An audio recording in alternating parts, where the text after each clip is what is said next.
Hola, soy Cristina Font, criminóloga y regreso desde hace un par de semanas que iniciamos este canal de YouTube. La criminología también puede llevar pendientes.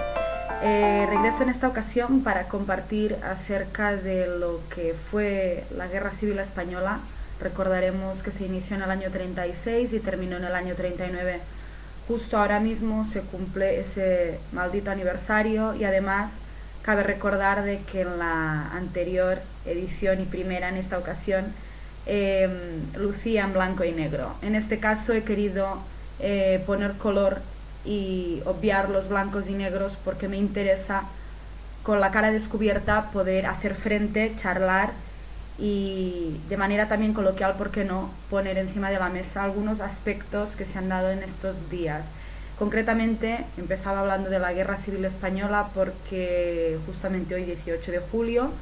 empezó un 17 y por tanto 18 me parece especialmente significativo. El último vídeo recordaba el contexto de la independencia en Estados Unidos. En el caso de la Guerra Civil, como todos ustedes saben, terminó con la victoria franquista y todo lo que se puede desengranar de ese oscuro episodio que terminó con casas, familias, campos que se cultivaban a diario y que de repente quedaron empañados por el miedo, momentos atroces, tan atroces que la gran mayoría de protagonistas de esos tiempos no quieren hablar de ellos. Y me quiero ofrecer voluntaria, como decía hace unos momentos, a poner rostro y color, porque entiendo que es tan necesario abrir espacio de debate de determinados asuntos, que fíjense ustedes, hace un momento estaba recordando de este libro que tengo el placer de mostrarles, del célebre autor Gabriel García Márquez. Gabriel escribió, entre otras muchas obras, El amor en los tiempos del cólera, y precisamente uno de los personajes más ilustres y que me acompañan en mi diario, que es la escritora y por supuesto mi madre, María Montserrat Bochaca. Debo decir de ella que precisamente me recordaba hace escasas horas de esa novela que tengo en preferencia en mi vida interior y también profesional. Y en ese sentido venía recordando un episodio donde se narra cómo los bomberos en tiempo de emergencia empezaron a tomar protagonismo en otras muchas áreas que hoy día es algo habitual y normal. Hago ese salto y paso de hablar de la Guerra Civil Española a García Márquez y también en ese contexto algo que se produjo en un momento dado en otro contexto tan diferente como puede ser la América Latina, de la que también hablaba en mi primer tutorial, principalmente porque en América Latina hay una forma muy especial de narrar hechos de este tipo, como el que yo empezaba abriendo este vídeo. Por otro lado, también me agradaría hacer reflexión acerca de otra frase que también me acompañaba. Dice algo así como que el artesano representa la condición humana del compromiso. Es una frase extraída de la obra El artesano de Richard Sennett. Me gusta también porque cuando hablamos de criminología, cuando hablamos de hechos históricos, ese sentido histórico que yo empezaba mencionando en el primer tutorial, es importantísimo también recordar que al final todos somos artesanos y todos tratamos o deberíamos tratar de desentramar nuestro oficio con el mayor cuidado. Ese cuidado con el que pretendo desde aquí hacer mención a hechos extremadamente sensibles. Y precisamente abogando por el hecho de poner cara y luz a episodios dramáticos, he podido extraer hoy un artículo muy interesante donde se hacía un estudio sobre Sierra Leona. Saben ustedes que es de las zonas más terroríficas en términos de criminalidad organizada, entre otros aspectos. Y precisamente se abogaba por la importancia de la justicia restaurativa, por la problemática que se incita a partir de guerras civiles. Y un poquito lo relaciono con el aspecto que estábamos poniendo encima de la mesa. Precisamente en Guinea Ecuatorial y sobre todo en Sierra Leona y en otros muchos sitios donde hay situaciones muy marcadas en términos de criminalidad, hay una frase que también me impactó especialmente, y saben ustedes que quiero o pretendo relacionar cuestiones criminológicas con partes también muy relacionadas con la literatura, y es un artículo que precisamente leía en el apartado de ciencias sociales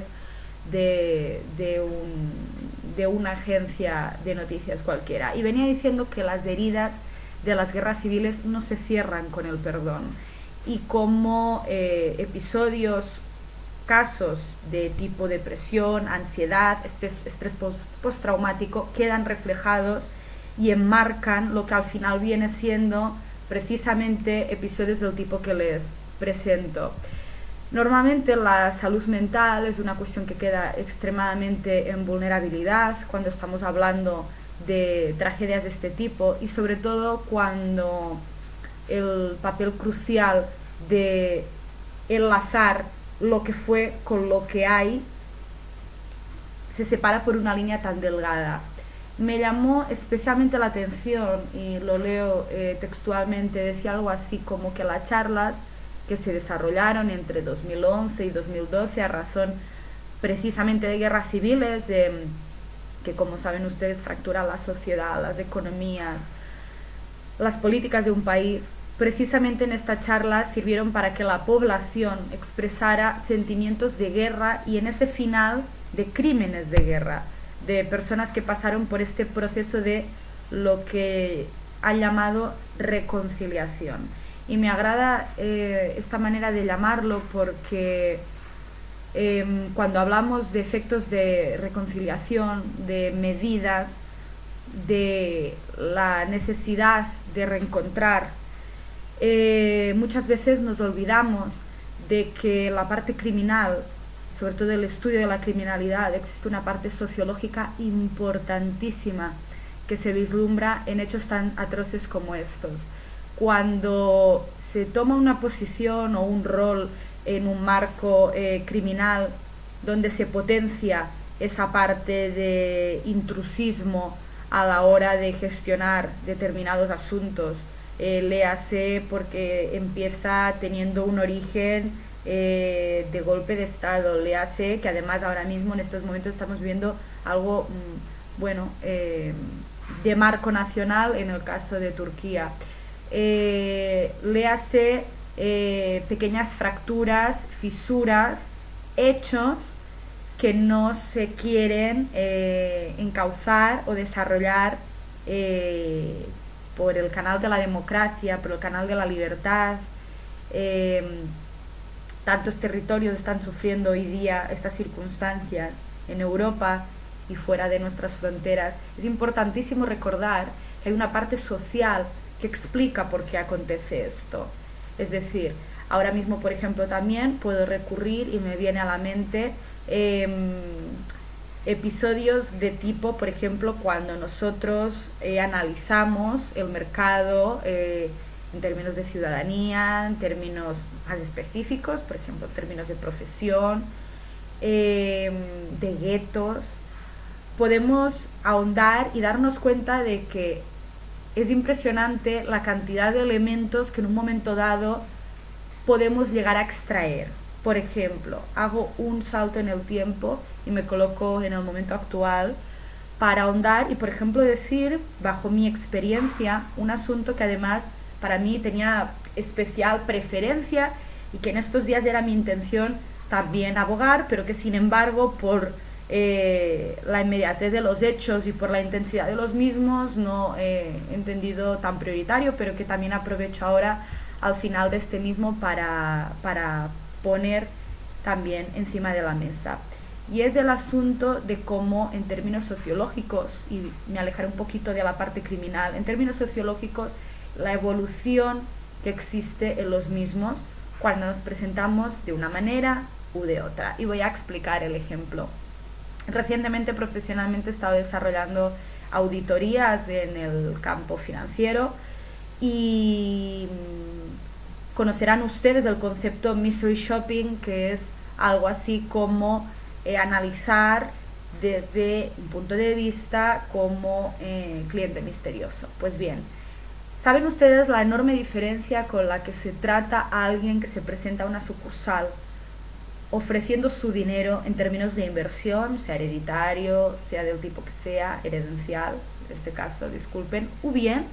cuando estamos hablando de préstamos, es decir, cuando estamos hablando de que nos tienen que dejar un dinero y por tanto actualmente ya nos colocan en un rol infinitamente inferior. Es decir, los profesionales que estamos batallando, estamos luchando, sea desde la parte de la lucha por los derechos humanos, de la criminalidad, de luchar como artesano desde nuestro oficio, desde esa parte de los recuerdos, de las heridas internas que a veces duele recordar, desde todo eso, llegando también precisamente a el momento donde nos desarrollamos en un espacio público, donde simplemente estamos analizando. De todo eso, al final, merecemos. Y porque merecemos, hay esa parte enormemente que se debería tratar con enorme prudencia, que es cuando se expone el hecho de que necesitamos o no necesitamos. Cómo en esa tesitura se nos permite juzgar de un modo u de otro. Y en ese sentido me pareció también muy interesante comentarlo, porque estudios sociológicos indican que la percepción cambia tantísimo en función de qué manera vengamos expuestos. Y cuando nos figuramos de una forma u de otra, eso puede cambiar absolutamente la percepción y por ende lo que nosotros vayamos a conseguir o se vaya a querer conseguir de nosotros. Me gustan esas épocas donde uno, como se dice en catalán, sembraba para luego recoger. Me gustan esas épocas donde uno iba con las manos limpias y sin mucha purpurina. Me gustan esas épocas donde era necesario defender y se defendía. Me gustan esas épocas donde, sabiendo todo eso, uno es capaz de amoldar, de trabajar, de perfeccionar y de construir algo que vender que sea honesto. Por todo ello, hoy, 18 de julio, quiero recordar esa guerra civil española que terminó con la casa de payés probablemente de seres tan queridos, con infinitud de cadáveres que siguen sin localizar, siendo España uno de los países con mayor número de cuerpos sin identificar,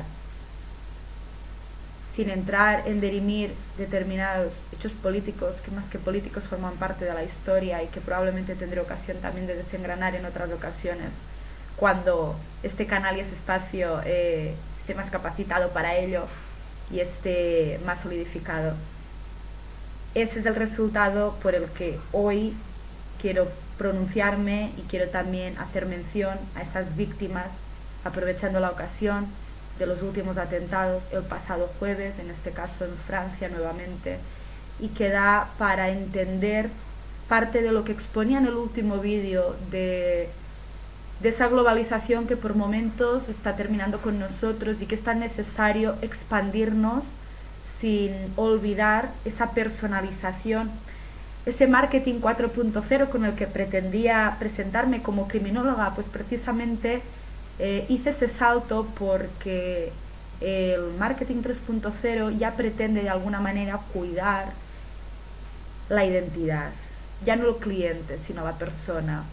Y relacionando marketing con criminología, con escritura en definitiva,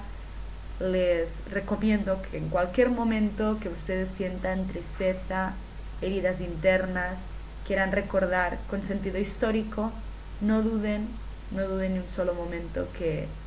el color que puede acompañarles es el que ustedes decidan ponerle, y que, como leí además hace muy poquito en una revista de moda, el rojo es el color que siempre saca de dudas. Yo confío muchísimo en que las dudas cada quien sea capaz de resolvérselas, y si no, en cualquier caso aquí tienen ese espacio donde en la cajita de comentarios van a ustedes poner su comentario, su tema, lo que les gustaría que en futuras ocasiones se pudiera tratar con mayor profundidad, y seguiremos avanzando. Un cordial saludo y hasta pronto.